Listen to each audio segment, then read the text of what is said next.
தமிழகம் எங்கும் கிளைகள் கொண்ட அண்ணமால் institute of hotel management and hospital management படிப்பில் சேர்வதற்கான அட்மிஷன் நடைபெறுகிறது. புதுச்சேரியில் தனது பெயருக்கு களங்கம் விளைவிக்கும் வகையில் சிலர் செயல்படுவதாக சட்டமன்ற எதிர்க்கட்சித் தலைவர் சிவா குற்றம் சாட்டியுள்ளார். புதுச்சேரி பிள்ளைத்தோட்டம் சாரம் பகுதியை சேர்ந்த சாந்தலட்சுமி தனது கணவர் உயிரிழந்த நிலையில் அவரது மாமியாருடன் வசித்து வருகிறார். இவருக்கு சொந்தமாக ஒதியம்பட்டு கிராமத்தில் 7 ஏக்கர் விவசாய நிலம் உள்ளது. இந்நிலையில் நிலத்தை விற்பனை செய்வதற்காக நிலத்தை அளவீடு செய்து வேலி அமைக்கப்பட்டுள்ளது.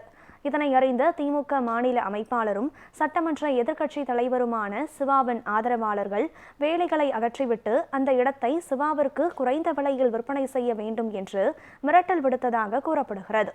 இதுகுறித்து சிவா மீது நடவடிக்கை எடுக்க வேண்டும் என துணைநிலை ஆளுநர் கைலாஷ்நாதனிடம் பாதிக்கப்பட்ட பெண் புகார் மனு அளித்துள்ளார். எங்கள் சொத்து பூர்வீக சொத்து ஒதியம்பட்டில் ஒரு 6 ஏக்கர் இருக்குது. அதை நாங்கள் விற்கலான்னு போனால் சிவா எம்எல்ஏ அடிமாட்டு ரேட்டு கேட்குறாரு. அது நாங்கள் தரமாட்டோம் அப்படின்னு சொல்லிட்ட உடனே அவர் எங்கள் சொந்தக்காரர் மூலிமா போலியாக ஆவணம் ரெடி பண்ணிவிட்டு எங்ககிட்ட அந்த சொத்தை அபகரிக்கிறதுக்கு எல்லா வகையிலையும் முயற்சி பண்ணுறாரு. அது சம்மந்தமாக ஆளுநர்கிட்ட மனு கொடுத்தோம். காலையில் அவர் தக்க நடவடிக்கை எடுக்கிறதா சொல்லியிருக்காரு. எங்களோட புகார் அவங்க எடுக்க மாட்டுறாங்க. அவரோட புகார் தான் எடுத்து தம்பி மேலேயே எஃப்ஐஆர் போடுறாங்க. நான் கொல்லிக்கு போனேன், ஸ்பாட்டுக்கு போனேன். போயிட்டு எங்கள் இடத்துல நான் பவுண்ட்ரி வேலி அமைச்சிட்டு இருந்தேன். வேலி அமைக்கும் போது எங்கள் சொந்தக்காரங்களே கேட்டாங்க. ஊர்லேருந்து ஒரு 10 பேர் கேட்டாங்க, இது யார் என்னாங்கன்னு சொல்லி கேட்கும்போது நான் இங்கே பாருங்கள், இந்த இடத்துக்கு உடையவங்க நாங்கள் இங்கே வேலி போடுறோம் சொல்லிவிட்டு டாக்குமெண்ட்டை காமிச்ச உடனே ப்ரொடியூஸ் பண்ண உடனே அவங்க பார்த்துட்டு ஒதுங்கிட்டாங்க. என்னை யாரும் தடுக்கல. நான் வேலி போட்டுட்டேன். 1 ஏக்கருக்கு நான் வேலி போட்டுட்டேன். ஒரு 2 ஹவர்ஸ் கழித்து பார்த்தா ஒரு போலீஸு ஒரு 20 பேரோட ஒரு ஆட்கள் வராங்க. என்கிட்ட தகராறு பண்ணி பிடிங்கி போடுறாங்க.